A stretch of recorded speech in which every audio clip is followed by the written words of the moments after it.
So, what is cryptocurrency? That's the question I'm going to answer today. For those of you who don't know me, hi, I'm Tony, and I'm a professional creative. But the interesting thing about me is that I come from a technology background. I used to have a startup back in the day, and I love integrating new technology into my work. A lot of you have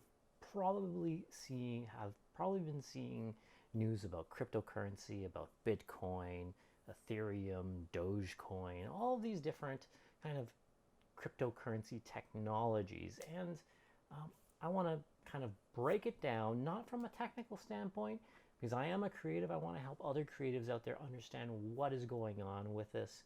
And in its simplest form, I'm going to explain it, and hopefully you get a better understanding of what's happening. The big question I guess everyone has, if you haven't been following what's going on in the world of cryptocurrency, is what is cryptocurrency? And cryptocurrency, just kind of in general, is digital currency. And you might be thinking, okay, well, we already have digital currency. I send money via wire transfer, or I look at my bank accounts via the internet or my devices. Most of my money is held in a computer system, at my bank. So overall, your money is digital, right? Well, yes and no. The way money is today, or our current dollar is today, is that it is held at a bank. It is, for the most part, represented digitally in our apps that connect to our bank accounts, on the computer screens at the teller or at an ATM machine. But for the most part, it's still locked to the old traditional model of a dollar. The dollar, which is binded to a physical dollar, which is also binded to the the GDP and the economy of a country. We're talking about cryptocurrency and it being a digital currency, its entire value is binded to its digital utility.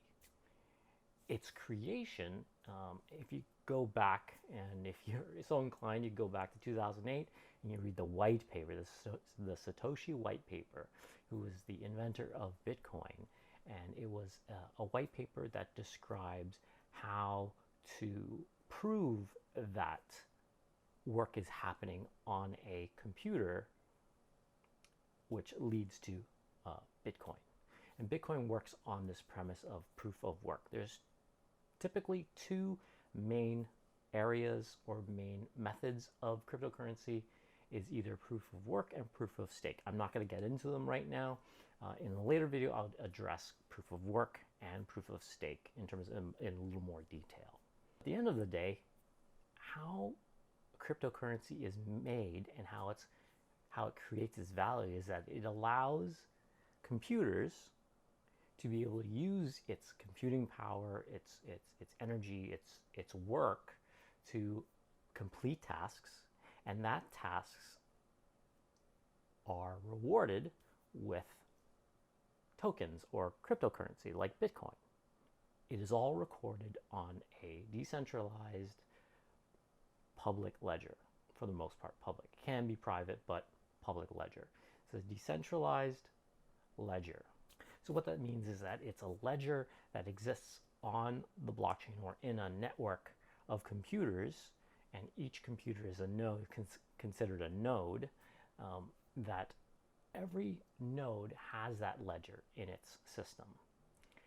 And all of these nodes must come to a consensus to be able to perform tasks and to make transactions and so on and so forth. So because it's not held in a central computer like at the bank, if you go to a banking system, there is a centralized computer, usually a server, or many servers that's holding your money or the information about your money, and it's susceptible to attacks, whether it's hackers or whatever else, because it's a singular point of contact with your bank account. There's one file that says, hey, this is Bob's bank account and it has X amount of dollars in it. And if somebody can get into that system, that one access point, then they can do whatever they want. And there's no real kind of proof to stop it from a digital end. Where cryptocurrency and the blockchain come into play is that because it's a decentralized ledger, everybody has a ledger. So there's not one access point. There's not one place where all this information is stored. It's stored across hundreds, thousands, millions of computers. And because of that, there's not one point of susceptibility against attacks, against somebody trying to game or manipulate the system. So that's kind of, in a nutshell, what cryptocurrency is. It's a decentralized ledger that allows to provide some kind of proof that a computer, something electronic, a computer, is able to do work. So I hope that kind of clears things up. I didn't want to get too far into like the technical details because there's a lot of great people out there that are providing very technical answers and very technical explanations of what cryptocurrency is. I just want to go over kind of like what cryptocurrency is and help people better understand what it does and why is it important for our economy. So thanks for watching this video. I'm just a creative. I am no financial advisor, so none of this information is any kind of financial advice. And if you like this video, you know what? Give it a thumbs up. If you have any questions or comments about cryptocurrency, leave it in the comments below. And if you haven't, please subscribe. Love to get my subscribers up, and hopefully we'll see you in the next one where I explain more about cryptocurrency, more about the blockchain, and more about all this proof of work and proof of stake business. So once again, thanks for watching. This is Tony. I will see you in the next one. Take care for now.